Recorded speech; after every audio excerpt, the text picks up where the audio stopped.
Pramudia Anantatur. Beliau lahir di Blora, Jawa Tengah pada tanggal 6 Februari 1925. Beliau memiliki nama asli yaitu Pramudia Ananta Mastur. Dikarenakan nama keluarga Mastur, yakni nama ayahnya sendiri, dirasakan terlalu aristokratik yang menghilangkan nama awalan Jawa Mas dari nama tersebut dan menggunakan Tor sebagai nama keluarganya. Ayahnya adalah seorang guru yang mula-mula bertugas di HIS Rembang, kemudian menjadi guru sekolah swasta Budi Utomo dan menjadi kepala sekolah. Ibunya adalah anak penghulu di Rembang. Pramudia Anantatur menamatkan sekolah dasar di Institut Budi Utomo di Blora, lalu melanjutkan pendidikannya selama 1,5 tahun di Sekolah Teknik Radio Surabaya pada tahun 1940 sampai dengan 1941. Dia tidak memiliki ijazah dari sekolah itu karena ijazah yang dikirimkannya ke Bandung untuk disahkan tidak pernah diterima kembali akibat kedatangan Jepang ke Indonesia pada awal tahun 1942. Pramudia memulai karirnya sebagai juru ketik di kantor berita Jepang Domai pada tahun 1942. Di samping menulis, Pramudia juga pernah bergabung dengan Tentara Keamanan Rakyat. Pada tahun 1965, ia ditangkap pemerintahan Orde Baru atas keterlibatannya di Lembaga Kebudayaan Jakarta atau Lekra. Lekra sendiri dianggap terlibat dengan Partai Komunis Indonesia. Pram ditahan di Pulau Buru selama 14 tahun. Di sanalah ia menulis tetralogi Buru, Arus Balik, Orok Dedes, dan beberapa karya lainnya. Pemerintahan Orde Baru membebaskannya pada tahun 1979, namun menjadikannya tahanan kota. Sekitar akhir Oktober tahun 1999, Pram diundang oleh Gus Dur ke Wisma Negara tak lama setelah Gus Dur dipilih menjadi Presiden keempat Republik Indonesia. Kehadirannya untuk mendiskusikan konsep Indonesia sebagai negara maritim yang sering dilontarkan oleh Pram.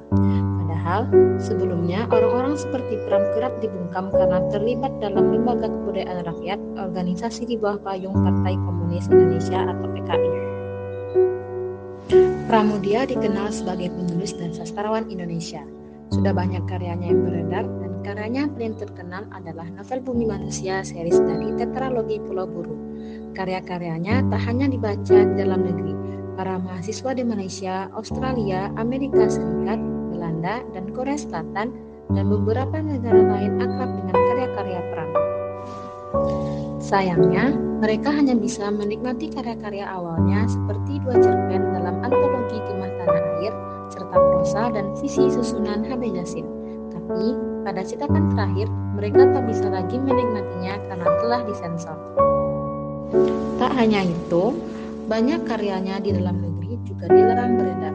Pada Juni 1988, novel terakhir dari tetralogi karya Pulau Buru yaitu Rumah Kaca dilarang beredar oleh Jaksa Agung Suprapto.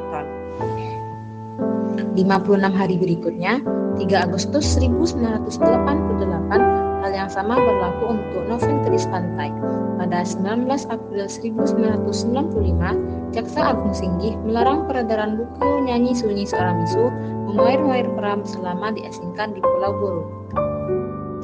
Jangankan karya-karyanya, selama rezim Orde Baru, informasi tentang dirinya dan tentang karya-karyanya saja sulit untuk diperoleh. Dalam buku-buku ajar bahasa dan sastra Indonesia selama rezim Orde Baru, informasi tentang Pram dan karya-karyanya lebih sukar lagi ditemukan. Hampir semua buku ajar digelapkannya. Sayangnya, hingga akhir hayatnya, pelanggaran atas buku-buku Pram belum juga secara resmi dicabut pemerintah Indonesia. Pangkal semua itu adalah masa lalu Pram yang aktif di Lekra dan sangat aktif menyerang para sastrawan penganut paham humanis universal, terutama penandatangan manifest kebudayaan. Pram terpilih sebagai salah seorang penerima Freedom to Write Award yang diadakan PEN America Center. Tapi saat penghargaan itu diberikan pada 27 April 1988, Pram tidak dapat hadir.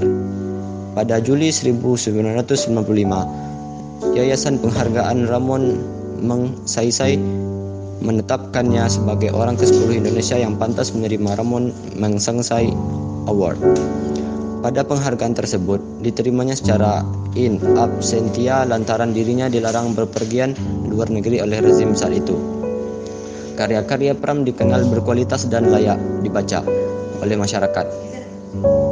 Ia telah menghasilkan lebih dari 50 karya dan diterjemahkan ke dalam lebih dari 42 bahasa.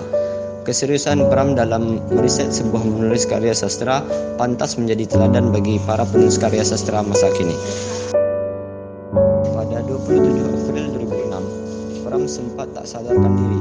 Pihak keluarga akhirnya memutuskan membawa Pram ke rumah sakit Saint Carolus hari itu juga. Pram didiagnosis menderita radang paru-paru, ditambah komplikasi ginjal dan diabetes. Pram hanya bertahan 3 hari di rumah sakit.